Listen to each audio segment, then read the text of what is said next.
Hello, I'm Larry Haler, your state representative from the 8th District. I represent most of Benton County, including Richland and Kennewick. I'm reporting to you today from the 2011 legislative session here in Olympia.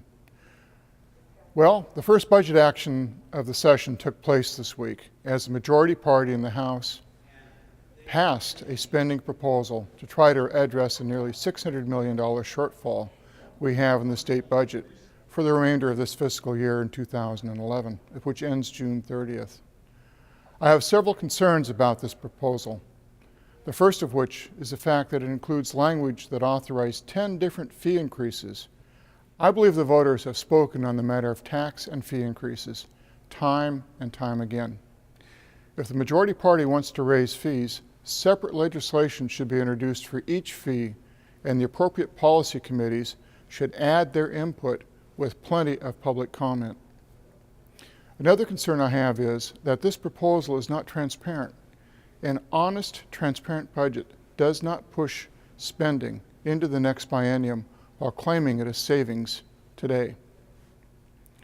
You see, there is a special education safety net award that usually comes into play in the books in the spring. The majority party's proposal includes language to push the counting for that allocation past the June 30th biennial line, thus creating fictional savings in the current budget. Their proposal is also unsustainable and fails to prioritize and reform state government.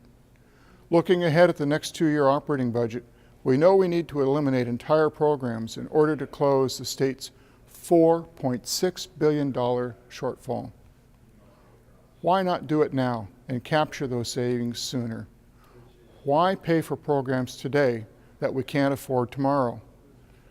We must use this as an opportunity to reduce the size of government rather than simply chipping away at programs until they become completely ineffective.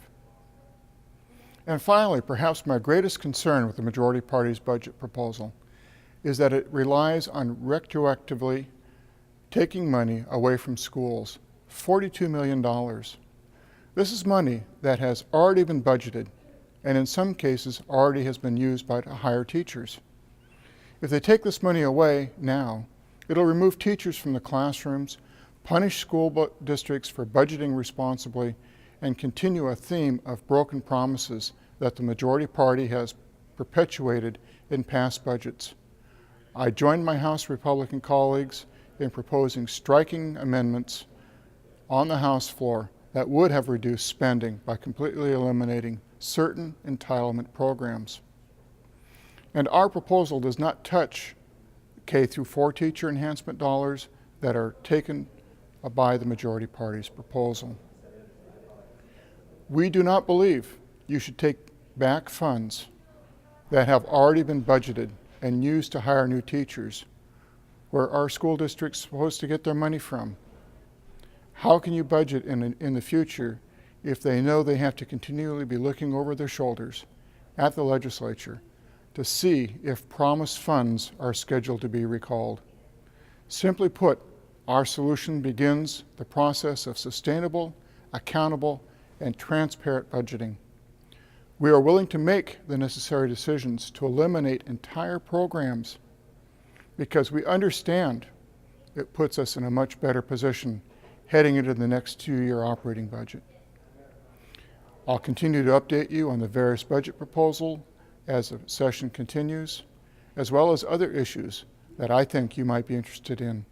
As always, I invite you to share your ideas by contacting my office. I welcome your input.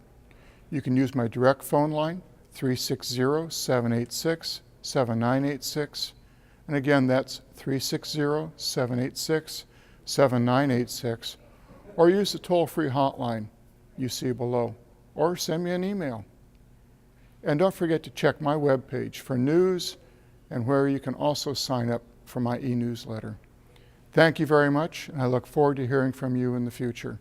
This is Larry Haler, representing the 8th Legislative District, reporting to you from Olympia.